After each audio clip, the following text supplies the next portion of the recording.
السلام عليكم لا فامي، كي دايرين؟ لاباس عليكم؟ نتمنى تكونوا كاع بخير وعلى خير. الله يدخل عليكم هذا رمضان ان شاء الله بالصحه وبالسلامه وبكل ما تمنيتوا يا ربي. شحال هادي ما درت حتى شي فيديو والله العظيم، الا غير يعكزوا الوقت كنقول اليوم غدا اليوم غدا. ايوا حتى لهذا رمضان عاد كتاب. المهم فيها خير ان شاء الله. دابا غادي ندير لكم القريصات مالحين كيجيو معمرين زوينين وغزالين في المذاق، ونتمنى تجربوهم وتردوا عليا في لي كومونتير. وهانتوما معايا حتى لاخر الفيديو.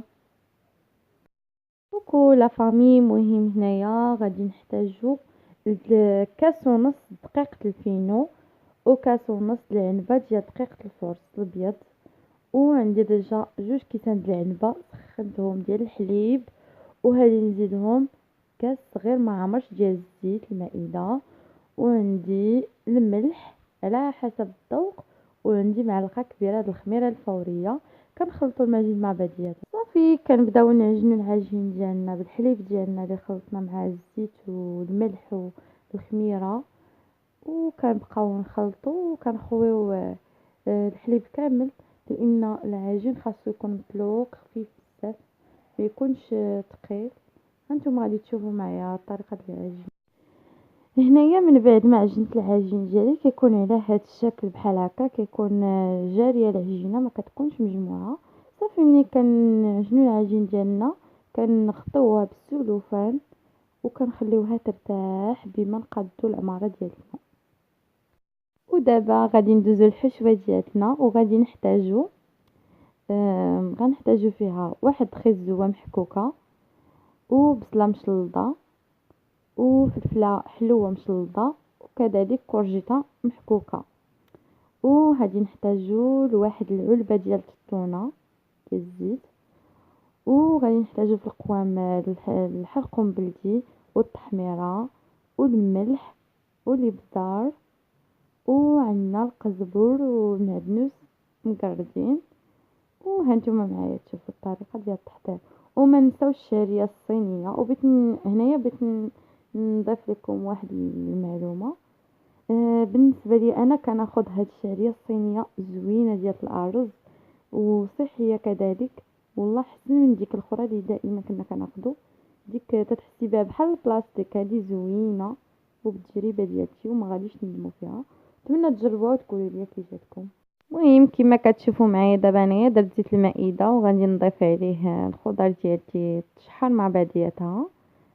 درت كما كتشوفوا دابا الفلفله حلوه والبصله، خيزو، غادي نزيدو القريعه، وغادي نزيد القوام ديالي ونخليهم يتشحروا مع بعضياتهم. واللي بغاتو كيعجبها الحرور تزيد الهريسه راه كتجي زوينه معاهم.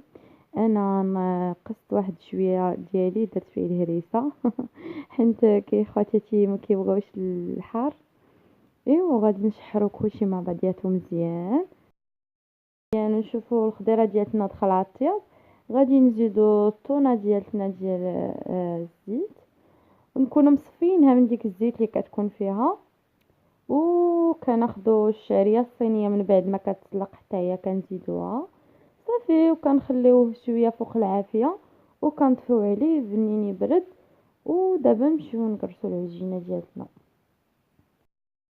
من بعد ما كنخليو العجين ديالتنا ترتاح، دابا غادي نخرجوا من هذاك الهواء اللي فيها الداخل وكنقرصوها قريصات صغار، وكناخذوا الزيت هي باش كنهزوها حيتاش جاريه صافي، وكنبقاو نديرو فيها بحال هكا دويبيرات صغيورين حتى كنكملوا العجين ديالنا. من بعد ما كنقطعوا العجين ديالنا على هذا الشكل هذا كناخذوا قريصه وكنبقاو نقرصوها مزيان، وكنحاولوا اننا نقرصوا الجناب ديالها مزيان باش ما يجيوناش غلاط صافي. وكنديروا الحشوه ديالتنا وسط العجين وكنحاولوا نجمعوا بالجناب بحال الشكل ديال الرزيمه، بحال شكل الوريضه بحال هكا. وكنحاولوا اننا نضغطوا عليها مزيان باش ما تبقاش نينه محلوله صافي. كنقرصوها واحد شويه وكنديروها في اللاطه ديالنا صافي. كيكونوا على هذا الشكل وكنديروهم في اللاطه ديالنا وكندهنوهم بصفر ديال البيض وكندخلوهم الفران اللي يعجبكم، دردروا الزنجلان اولا اي حاجه متوفره عندكم على حسب الذوق.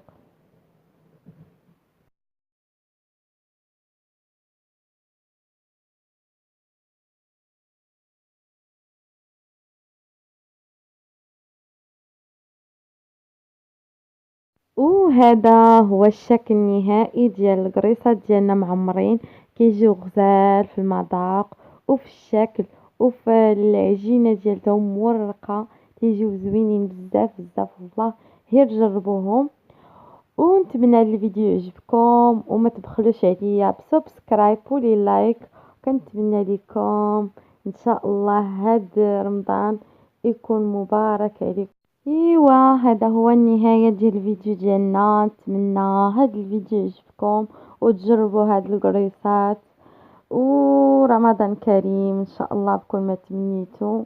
وتهلاو في راسكم وما تبخلوش عليا بسبسكرايب ولي لايك.